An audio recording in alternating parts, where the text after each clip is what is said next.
Welcome to another Tech Help video brought to you by AccessLearningZone.com. I am your instructor, Richard Rost. In today's video, I'm going to show you how to put a subform inside of a list form, which is also known as a continuous form. Today's question comes from M, who is one of our Platinum members.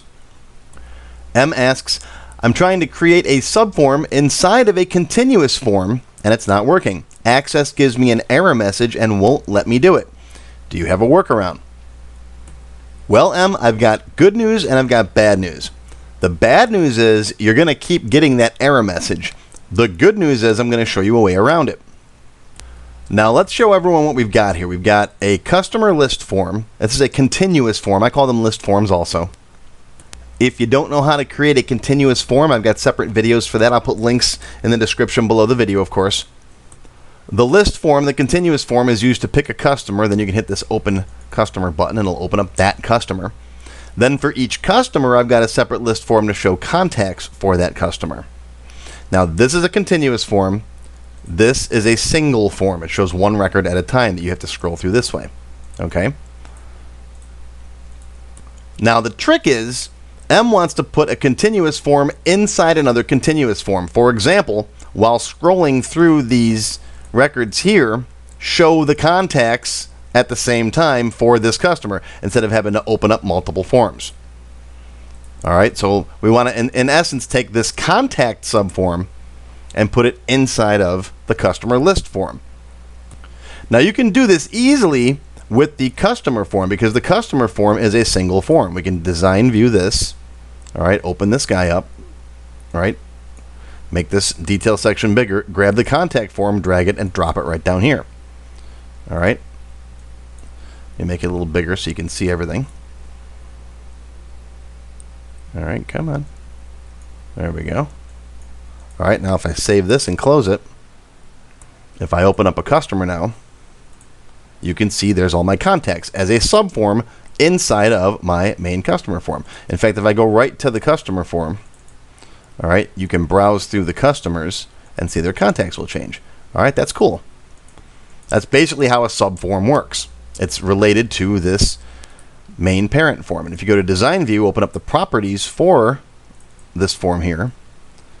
You got to get right on the edge there, the border. Go to Data. You'll see it says Link Master Fields, Link Child Fields. All right, I talk about these properties in my Access Expert 2 class. Again, I'll put links below. But that is how you can link a subform to the main parent form. All right, and if I open this up, you can see there we go. Now, the problem is putting this inside of a continuous form. All right, so let me get rid of this in here, Design View. Let me delete this one. Delete. And let me shrink this up here. Put this back the way it was so I don't break it. Okay, now the customer list form. Let's try putting that subform in here. All right, Design View. Now I don't want to put it inside of here. All right, if I put it inside of this detail section, then it's going to look kind of weird because it's going to separate these guys out. Let me show you what I'm talking about. Contact form, drag it, drop it in here. Now you get this error message. This is what M was talking about. It says a form with a subform object can't have its default view property set to continuous forms. You try to add a subform to a form in Design View, Microsoft Access will reset the property to single form. So it's going to change this guy's property to single form. It's going to do it for us. So what we're going to be left with, let me show you. Let me make this guy bigger so you can see. Okay, let me save this and close it. Now look what we got if I go to my customer list. Look, it turned this master form, the parent form, into a single form, which is kind of what we had before. But that's not what I want. I want to see my list of customers, and then I want to see my list of contacts. So let's go back in here, Design View. Let's get rid of this. All right, let's put this form back the way it was. Let's fix it. All right, we have to go back in here and turn this back into continuous forms again. All right, no access. I want this to stay continuous forms. All right, open it back up again. All right, so we're back where we started. Now, here's the trick. Let's go into Design View. Instead of putting that subform inside of the detail section, let's put it in the form footer. Okay, let's make this bigger so that it accommodates it. Take the contact form, drag it, drop it down here. Now, you get the same error message. A form with a subform can't have its default property set to continuous forms. Okay, now, it's silly and it's stupid, but here's what you do. I'm deleting that label. All right, all you have to do is suspense is tingling, isn't it? I'm fixing this subform, and you're like, what do I do? What do I do? Come up here, go to the properties again, switch it back to a continuous form. Access will let you save it, close it, and open it. And look at that. Even though it yelled at you, it let you get away with it. Okay? I don't know if that's by design or if it's a bug, but now look, it's actually functional. Look at, as I move between these records, I can see the context below for the customer that I'm clicked on. All right, so again, design view, put the subform down here in the form footer, not in the detail section. You could put it in the form header if you want to as well. Okay, save it, close it, reopen it. There you go. That's a subform inside of a continuous form. It's not between the lines up here. It's not between the records, but that's probably not what you want anyways. You want to see your list of customers down up here and then your list of contacts down here, or orders, or whatever you're relating it to. And remember, you can also show fields down here for this parent record too. All right, this is a related table, but you could also, since this customer list is based on the customer table, you could also go up here to design, add existing fields. Let's say you got something big like a notes field. All right, do I have one in here? I don't think I do have notes. All right, you can take notes and drop notes down here. Okay, and now I'll get rid of the label. And now as I'm scrolling through my customers, yeah, it's hidden behind that box.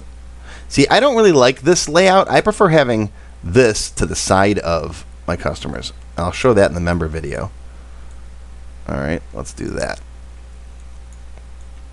And resize. Okay. Save it, close, open it back up again. Now, this is the notes, and it's in the subform. And as I move through the customer record, you can see the notes change too. This notes box is linked to the customer table, so I can change this in here. And notice that's the dirty record, right? It's linked to that. But I can also come down here, right, and put stuff down here. And that's linked to James. All right, see that? So you can do both.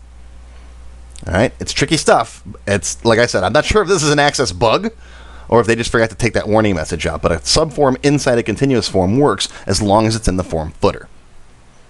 Want to learn more? There's an extended cut of this video where I show you how to set this up as two forms side by side. I prefer it this way. I don't like list forms inside of list forms, right? Continuous forms inside of other continuous forms. It's sloppy, hard to code, lots of reasons why I don't like to do it.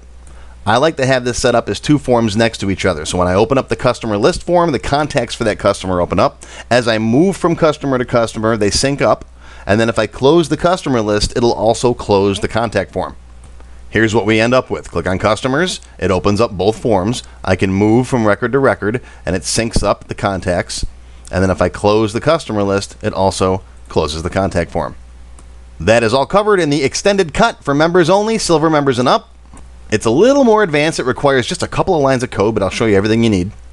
How do you become a member? Well, you click on that join button right below the video. You'll see a list of options and different perks. There's supporter, silver member, gold, platinum, and diamond, of course. But thanks for watching. This is one of my fun things to do every day is record a tech help video. These will be free, and I will always have them free. And I'm glad that you enjoy learning with me. Make sure you subscribe to my channel. This is free, of course. You'll get notifications whenever I release a new video.